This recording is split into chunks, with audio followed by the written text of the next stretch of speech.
Thank you, everybody. I suspect you can hear me. We'll use the chat feature in this if you want to submit questions to Wendy. I am very happy to introduce Wendy Martin. First of all, I'm Steve Grubb, CEO, co-founder of VictoryXR. Wendy Martin is the world's leading hologram and virtual reality teacher. She has been teaching dissection and biology in virtual reality since 2017. And the work she is doing, has been doing is amazing. So I'm very happy to introduce her. She is a science teacher. She's been teaching science for 20 plus years. I won't tell you what the plus is. She can tell you that. But one of my earliest interactions with Wendy was when she was a finalist by ABC TV for Best Teacher in the United States. So I think that says a lot. She didn't win, but she was the top science teacher on the list. So there's that. So Wendy, I'm going to turn it over to you, and Wendy's going to talk about practical ways to deploy virtual reality in the classroom. Wendy, take it away. Okay. Thanks, Steve. And, you know, as Steve said, I have been working with VictoryXR since 2016. I remember the actual phone call that I had with Steve Grubbs, who called me and said, hey, I've got this project. I want to create this interactive VR science book for grades 5 through 12. My goal is to have kids sitting in the classroom, but being transported all over the world. And we want to pioneer this, and we want to be the first group to actually create this VR curriculum. And I need a science teacher to help me with this. And are you in? And I was like, of course, that sounds amazing. So I have, you know, I've been working with Steve in this company for a really long time. I am currently employed as a science teacher. I teach at Assumption High School in Davenport, Iowa, and I did have, I believe, 2 of Steve's kids, so we kind of have a history there too. His kids and my kids went through the same grade schools together. So I believe this is maybe my 25th year. I kind of have lost count over the years.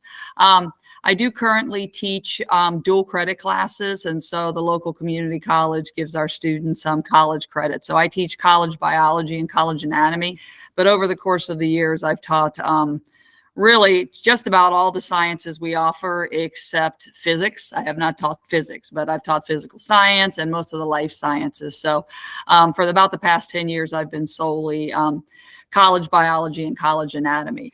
So that's just kind of a little, you know, background on me. And I was having some technical difficulties here, so I am trying to work through that a little bit. You know, what is my role in terms of VictoryXR? What is my role in the actual company? Okay, guys, I am having problems here trying to get my PowerPoint to move through.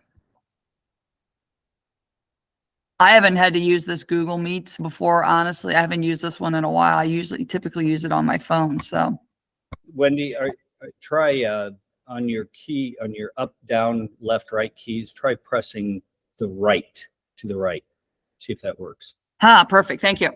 All right. So just kind of a little idea, again, just a little background on me, you know, what are some of the things that I do at VictoryXR.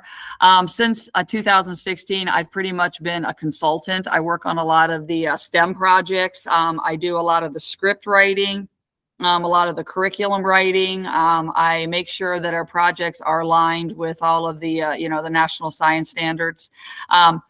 I have, over the course of the years, done many of when we first started, and, you know, just kind of the progression of what I've done. When we first started the company, one of the first projects that we did was just to create a bunch of basically virtual lesson plans that teachers could implement in their classroom, and students could view using these Oculus goggles and these HTC goggles. And so one of my first jobs was just to create you know, 360 field trips and 360 lab demos. And so we had a curriculum that we were following, and we created middle school and high school curriculum for all of the different sciences, life sciences, and, you know, physical sciences and chemistry and those sorts of things.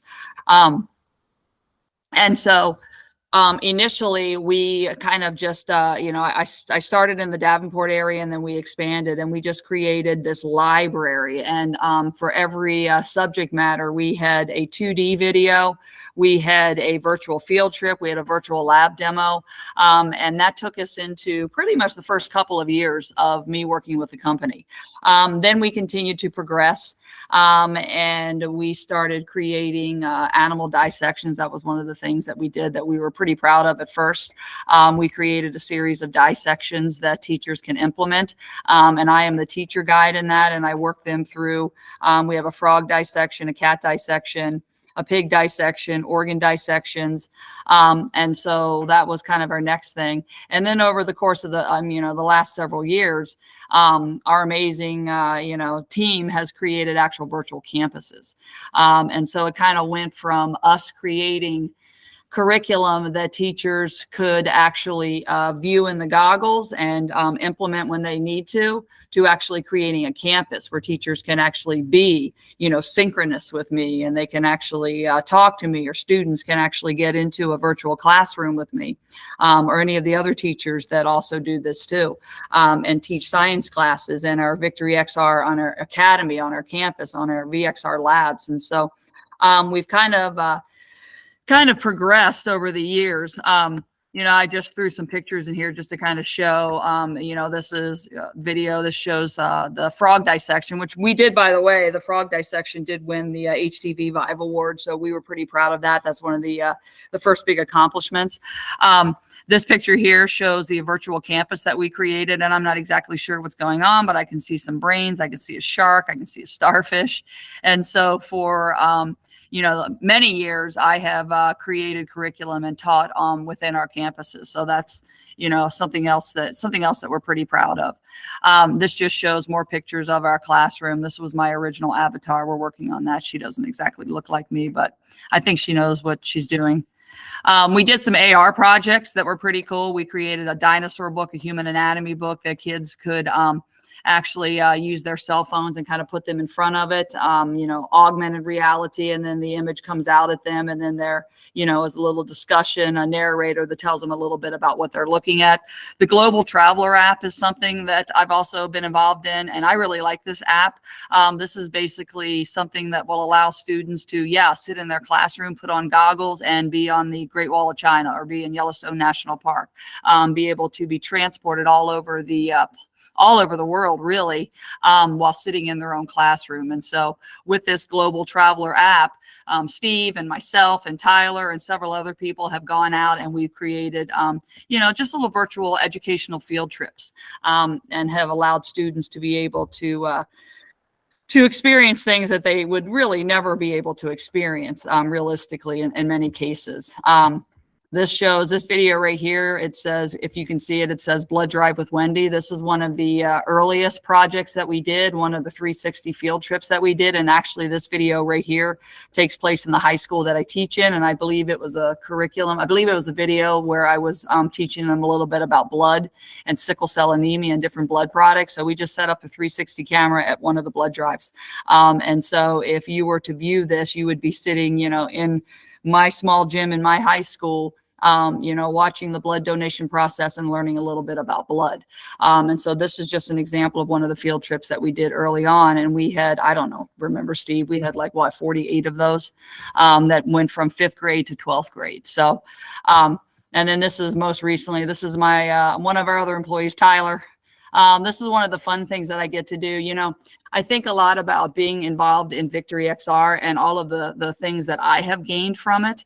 And first of all, I have gained a lot of knowledge when I first started working with VictoryXR, and you can see me trying to figure out my PowerPoint today. Technology wasn't something that was natural to me. So, working with VictoryXR, one of the things that I have, learned a lot about is virtual reality and the goggles and being able to, manipulate and do those sorts of things. I have learned a lot as far as information. The research that I put into these videos and the demos that I do has just enhanced my knowledge base and actually given me more information to be able to present to my classes.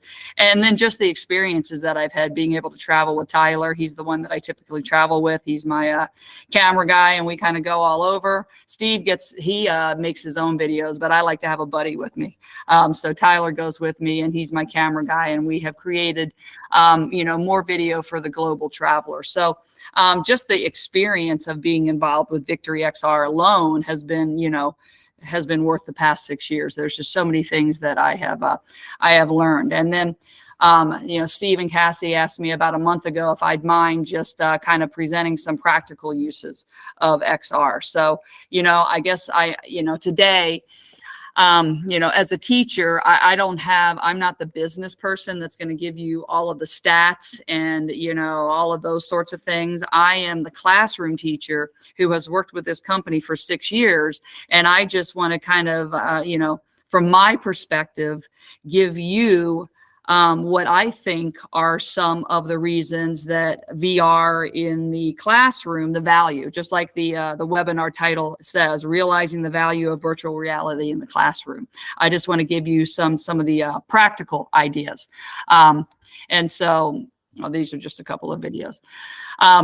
Since I've been with VR, these are just some of the things that I know that we have. We offer hundreds of lesson plans that are already aligned to the standards. We've got 3,000 or more, and these numbers could be a little off, but we've got, spawnables, which are the objects that we can actually use when we're teaching in a virtual classroom that we can hold, we can manipulate, we can pass off to other students. And the spawnables that I use most often would be examples of like the human body. So if I backtrack for a second, that large heart right there is spawnable. And so our IT guys are amazing, and the things that they have created are so visually accurate and lifelike. The global traveler, the 2D videos, we since have created the XR Academy, the XR Labs. We have Metaversity partners. The way that this company has expanded in the short time that I've been with them is just incredibly impressive. But coming back to me as a teacher, I have been on board with this VictoryXR from the beginning. And as the company has progressed, I have just become more and more and more and more and more impressed with the progress that we have made. And initially, when I was first asked by Steve to be a part of this, I considered myself to be a fairly engaging teacher. I mean, I like to interact. I do teach science, therefore I'm lucky because I get to do hands-on material. And I've been teaching for 25 years. And one of the most obvious changes that I have seen with kids is their interest in technology. I mean, the kids that we are teaching nowadays have basically been growing up in technology. And so when Steve proposed this idea, to me, it seemed like a no-brainer. Why would we not want to introduce something that they are comfortable with, familiar with, something that they like into their education? Because, as a teacher, one of the things that we always struggle with is how do we make a lesson engaging? How do we make a lesson relevant?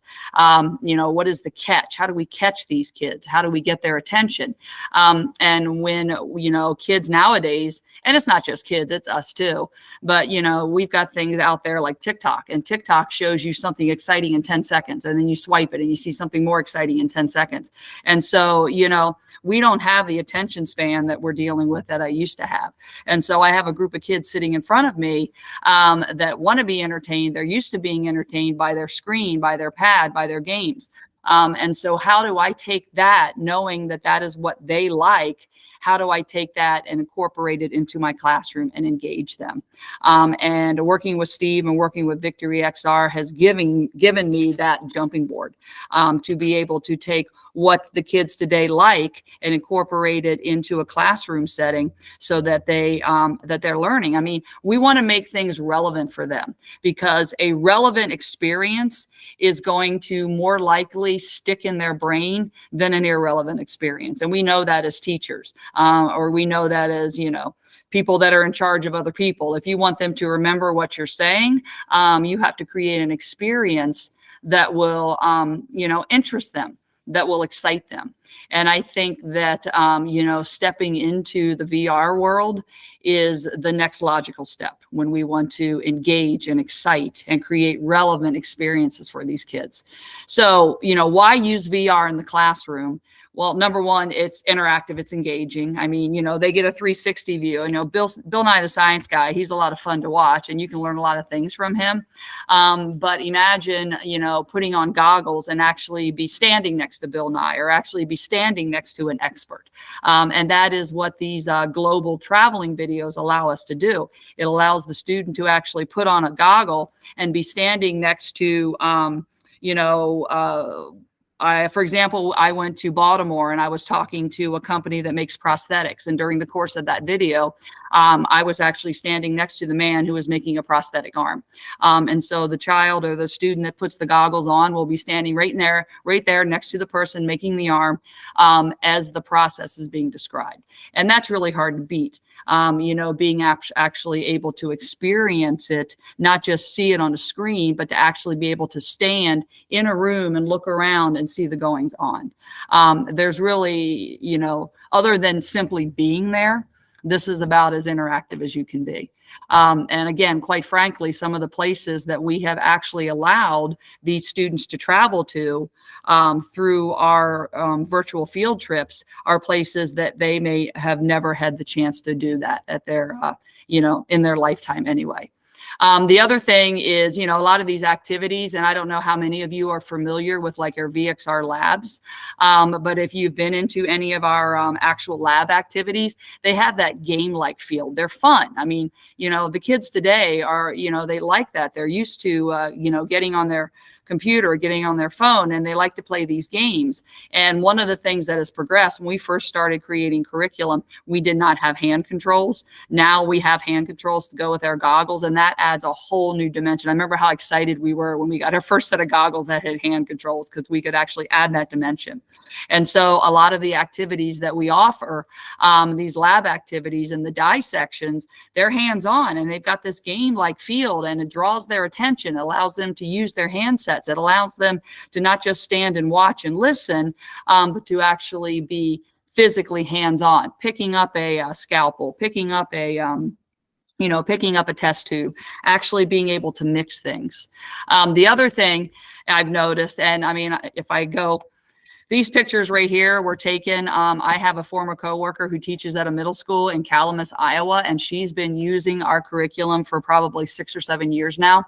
And one of the things that interests me in these pictures is that you've got a bunch of 7th graders, and they are all completely immersed. They are not being distracted by the person around them. If you look at like some of these guys in this upper corner, I don't know what that guy in the corner is doing, but he's definitely interactive.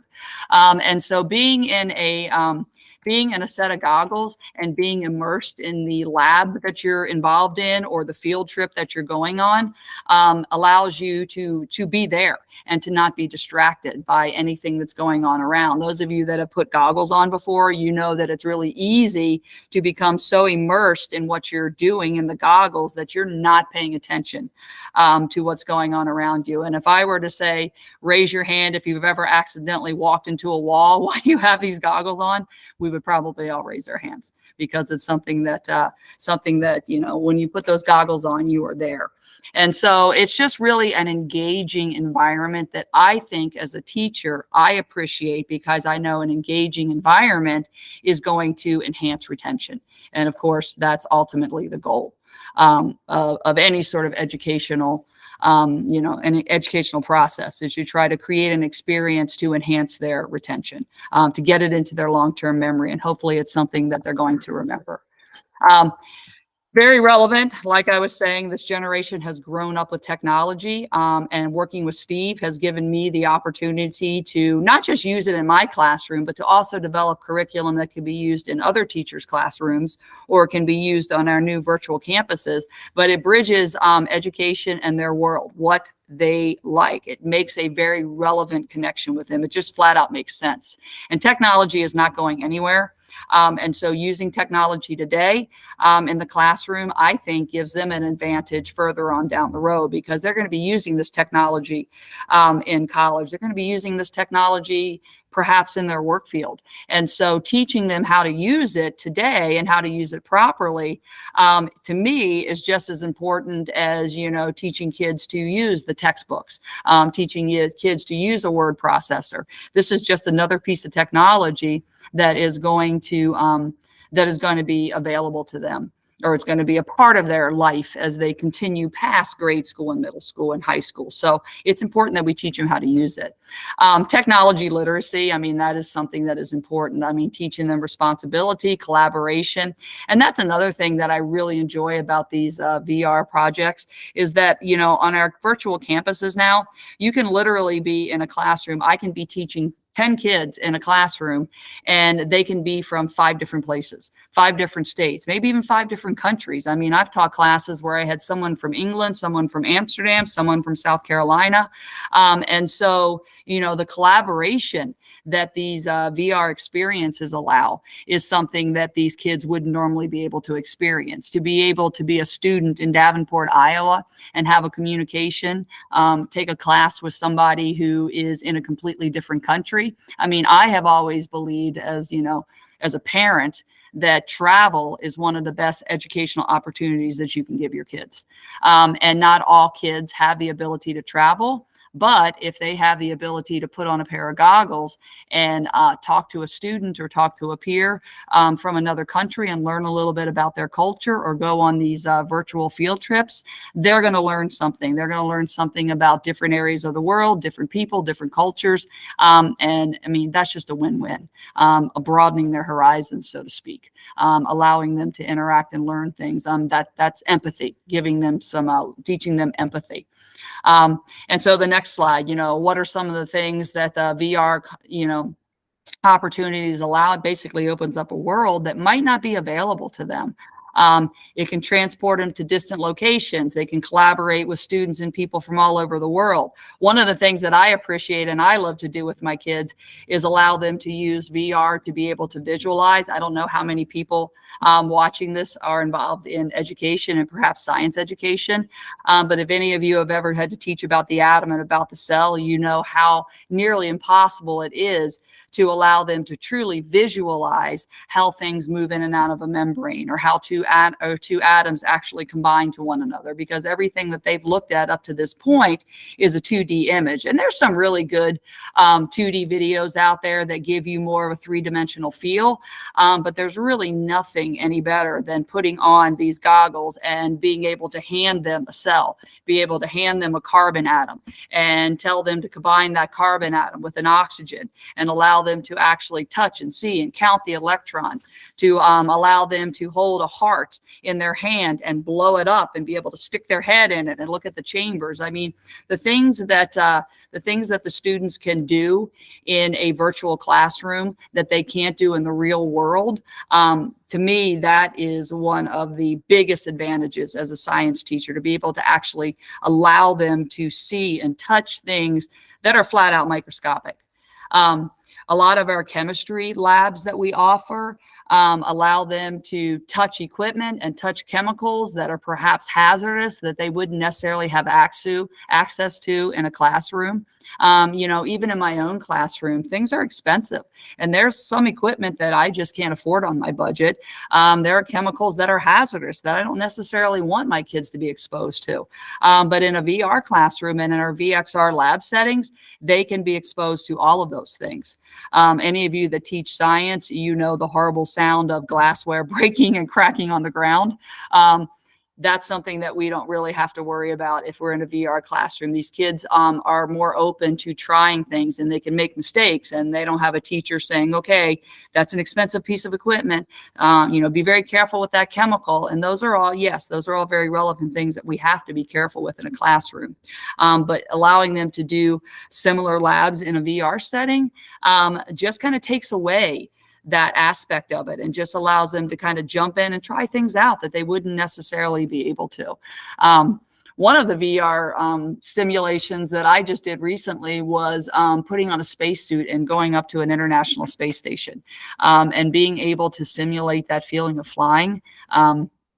that's something that you would not be able to do unless you were actually flying. And so VR allows the kids to be exposed to a lot of sensations and a lot of experiences that realistically are not going to be something that they can do in their real world. And then there's the whole cost effective of this. Steve and I have talked about this before. Schools and businesses have constraints, transportation, budget, money constraints. And one of the benefits of VR is the fact that you can reuse, for example, our dissections. If I were to actually buy cats, which may sound really weird to some of you, but as a science teacher, if you're going to dissect in a classroom, you have to purchase them.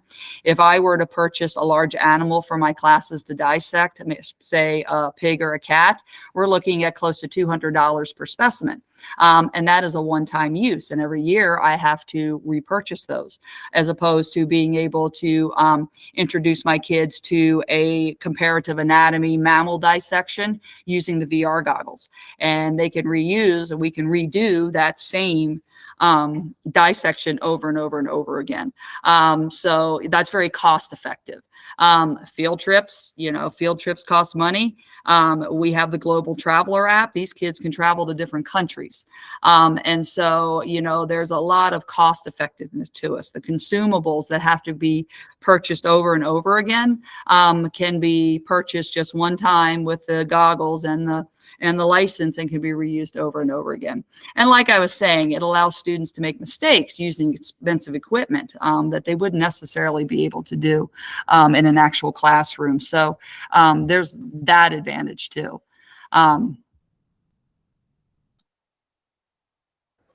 And that's kind of where I left off last night. I could probably, continue to give you my, my opinions on, why I think this is an amazing piece of technology to use in the classroom. But, I'm just giving you some examples, and, based on my experience, I'm just giving you some of the things that I have seen. Now, that being said, I do still teach in a classroom, and I have face-to-face contact with my kids. And at this point, VR is used in my classroom as either an introduction or a supplement. I mean, a virtual reality introduction can excite kids today even more, maybe more so than I can. So at this point, I use VR as an introduction. I use it to enhance or supplement. And I use it in situations where I don't want to have to necessarily buy the equipment that I'm using. Hey, Wendy. Yeah. I'm going to show them something very special. I promised everybody hung on over the 4 o'clock hour that I would show them AI Wendy and how this. Yeah. So Wendy has been working with us on creating the world's first. Hi, welcome to VictoryXR's virtual invertebrate biology lesson demo. I'm Wendy Martin, your guide through this fun and educational experience. As we proceed, you will be asked to consider how the form of a particular structure fits its function. Correlating structure and function is an underlying theme in all anatomical studies. Now, let's get started with classification and characteristics. The squid is a complex, intelligent invertebrate that allows easy comparison to both higher and lower level animals. Yes, what is your question? Wendy, I don't understand what the phylum, if I could spell that. That's why we have the little talk button to the left. Now she's thinking. The answer she's going to give you here is provided through generative AI. That's okay, Sam. In the world of biology, a phylum is a classification level, just like class, order, family, genus, and species. It helps scientists organize living organisms based on their characteristics. In invertebrate biology, we study many different phyla that include animals without a backbone.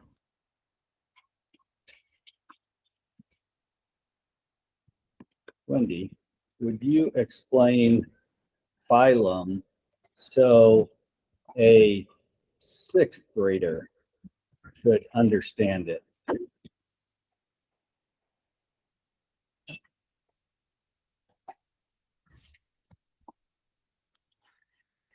Absolutely.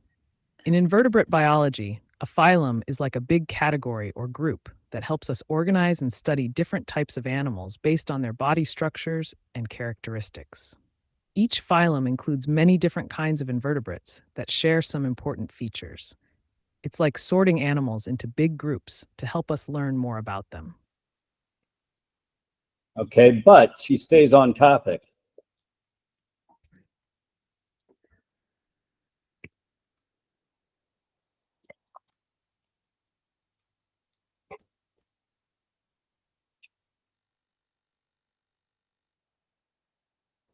Let's keep our focus on invertebrate biology. Does anyone have any questions related to the different types of invertebrates or their characteristics? Oh, that was a smart. So there's two more things I want you to see here real quick that AI Wendy does. She's going to. There are over 300 species of squid. The classification of the squid we will be working with today is on the whiteboard behind me. This particular squid type is classified in the phylum Mollusca and class Cephalopoda. Mollusca is the second largest animal phylum behind the arthropods, and evidence indicates that mollusks have been around for more than 600 million years. I'm going to stop sharing there, but if we were to go on, Wendy would quiz the class, and she would also provide some additional information. But here's the bottom line about what Wendy's working on with us, and also Dr. Musina Morris of Morehouse College. If you're familiar with her, she's our resource for higher education. But you, the educators, are going to be able to create your own AI teaching lessons through a no-code platform that we're rolling out probably in May. You'll choose your classroom. You'll choose what you want your avatar to look like. You'll choose your voice. You'll even make decisions on things like, what's your personality? Are you dark and grumpy? Or are you light and friendly? And so you'll make some of those decisions. And then you'll upload your content in sort of a copy and paste sort of deal. This is built on the back of OpenAI. What that means is that it's in a walled garden, and the walled garden allows you to put your information in there, but OpenAI cannot access it to train its large language model. So it allows you to protect your IP right there. But for example, if a student asks a question about phylum that maybe is not in the information that you uploaded, it can also access OpenAI. So Wendy, first of all, if anybody has any questions, put them in the chat now. But beyond that, Wendy, I want you to just talk a little bit about, and I know it's early, and I know what we're doing is just really cutting edge, bleeding edge maybe, but talk a little bit about where you hope that we can take some of this AI learning.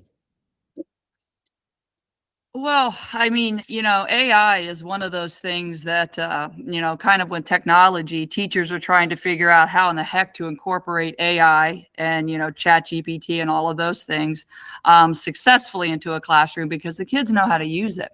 And so when Steve and Aaron first showed me AI Wendy and how AI Wendy can answer questions using this whole, Chat GPT model, I mean, it just blows my mind, to be able to create an interactive. I mean, I think that one of the benefits of, our VXR labs is the ability to use hand models and be interactive. And now we're taking it a step further and we're creating an avatar that will give the information that I want to give, but then also be able to interact and answer questions. And so, we're starting out with a squid lab, but, eventually it would, hopefully we can create a library of interactive lesson plans like that. And like Steve was saying, we're starting out by, making one or two of us in AI, but I see that is something that, other teachers could develop their own AI version of themselves that allows interaction. I mean, it's just amazing. Excellent. And Dr. Raz, Melissa, if you are listening here, I know that you're probably better, or Cassie, either one of you would be better suited to address the question on neurodivergent content. I know that we're working on that with Dr. Morris, but if either one of you could chime in, that would be awesome, if you're available to. Melissa's not here, but I am. From a teacher's perspective with a child who is on the spectrum, personally, I would say the thing you want to focus most on is this is very immersive and very interactive and very exciting. And a child who's on the spectrum could easily be caught in a loop where they don't want to leave or they forget to take breaks. It's really great for students like that. And we're being very mindful in our creation of making sure students have the ability to mute things that are being distracting. But I would highly recommend making sure we're implementing time limits and reminding students about breaks and giving them warnings when breaks are coming up. Because I know my son personally can get really stuck in something that's very exciting for him to the point that it then causes overstimulation. So I would just say being very mindful of time breaks, using timers to monitor how long they're in it, because they will be excited and they will not want to leave. Cassie, one more question on that. Of the current content we have in VXR Labs, is there any that you would direct students to? I would just direct them to whatever interests them. So if you have a student who's really interested in space, use the space one. That would be my personal suggestion. We have so much amazing content in VXR Labs with such a variety of things that if they really enjoy solving puzzles, send them to the Gatsby escape room. If they really, really want to go to space, send them to the International Space Station. If they really love science experiments, send them over to our chemistry labs. That would be my suggestion. Okay. Well, we're a little bit over our allotted 30-minute time, so we thank those of you who have continued on with us. We appreciate it. And Wendy, as always, you're amazing. I want to thank you and all that you have done for learning, immersive learning. So with that, we've got another great webinar coming up in a week or so. So we appreciate you being a part of this, and we'll see you at the next one.